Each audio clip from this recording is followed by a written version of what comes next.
Maybe because I'm no longer MP. Well, thank you very much. I'm really very pleased and very privileged to be here today. I thought I'd just come here for half an hour because I have to rush 2 or 3 other events. But listening to the feedback and the reflections kept me on. And because I was also told that Professor Chan Heng Chi will share some comments, I thought it's worth waiting for. I have 3 brief anecdotes which I'd like to share with you before I come to some concluding remarks. I'm very fortunate because I've benefited a lot from America. As a journalist, as editor, as a politician, and also as a human being. It started back in 1996. Professor Heng Chi mentioned 1996. And that was when I went to San Francisco and with Maulana Hisham, the leader of the Sufi Naqshbandi group in America. And he attended a forum on the future of Jerusalem. This was at a chapel.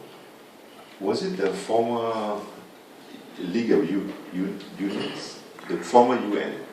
Oh, yeah. They had the San Francisco, as it called, there was a chapel. And it was held there. And what was interesting was that after the discussion, you know, the usual discussion about future Jerusalem, relations with Israel, the rest of the world, the Muslim world, then came Maghrib. And Maulana Hisham then said, let's clear the table, and we prayed there. We did our Maghrib in that chapel, the former chapel, with other non-Muslims all around, but we just did our Maghrib there. I think Safia mentioned about how in fact they have common spaces. To me, it really impacted me that it was so open and people didn't feel uncomfortable. They saw that Muslims had to do their rights or their obligations, and we went ahead. Then that same night, I went back and I stayed at a friend's consul, Indonesian consul, who had a mansion with 52 rooms. You know, it's amazing, the consulate, and he had so many rooms, so I just tumpang one. And but that same night, I had a call from Mr. Abdullah Tanmugi. And then he said the Prime Minister had asked him to speak to me, and he asked me to reconsider again whether I should be an MP. That same night, and I think you all know I've said no to politics for more than 20 years.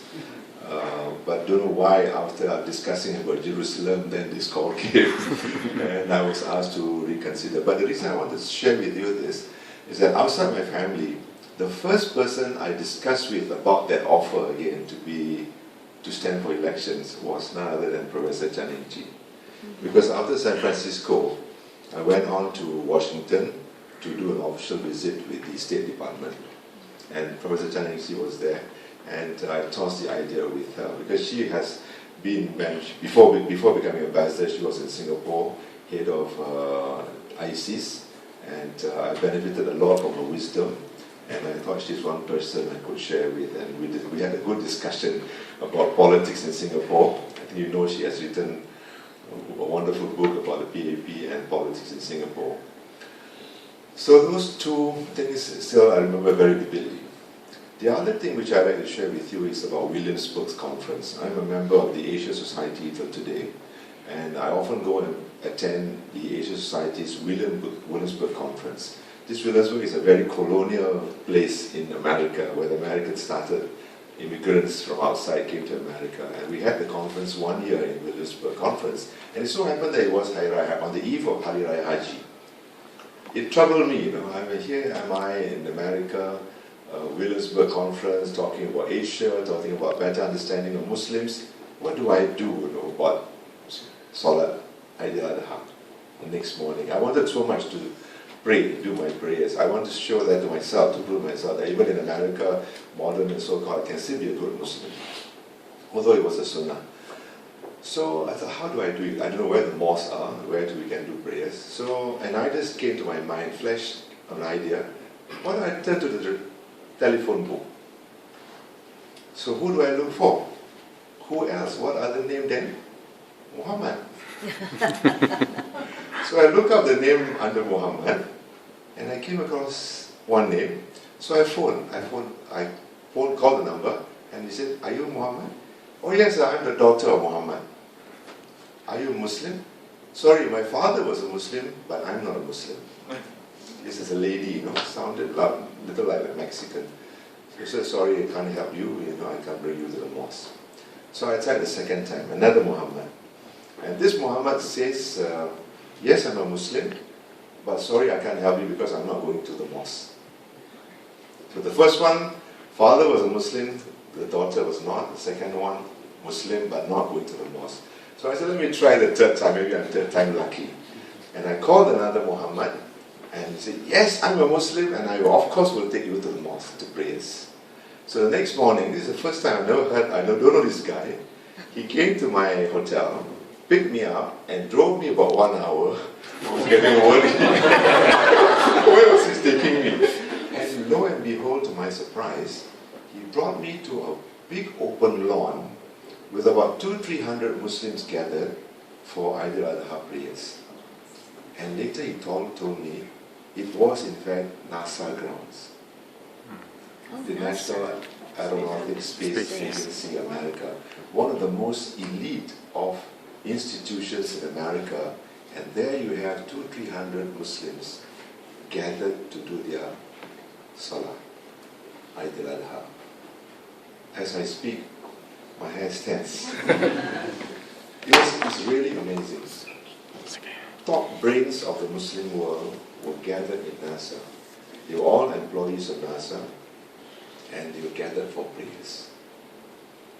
And in fact, that wasn't the only trip I made to America. I made a number of trips to do professional studies, learning curves, and also to look at Muslims in Singapore. When I became editor, I embarked on a program to look at Muslims all over the world. The many phases of development of Muslims: Indonesia, Pancasila, Brunei, MIB, not Men in Black, but Melayu Islam Beraja. Yes. Malaysia's very complex Muslims and a very small majority Muslim situation, in India, in Europe, and America.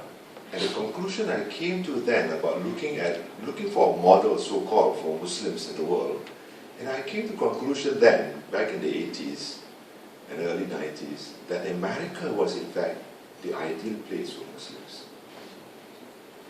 I saw that in fact a lot of things which the Muslims could not do in their own country, in the Middle East, in Asia, they could do in America. They could excel in their studies. They could serve in space agencies. They could serve in many other institutions.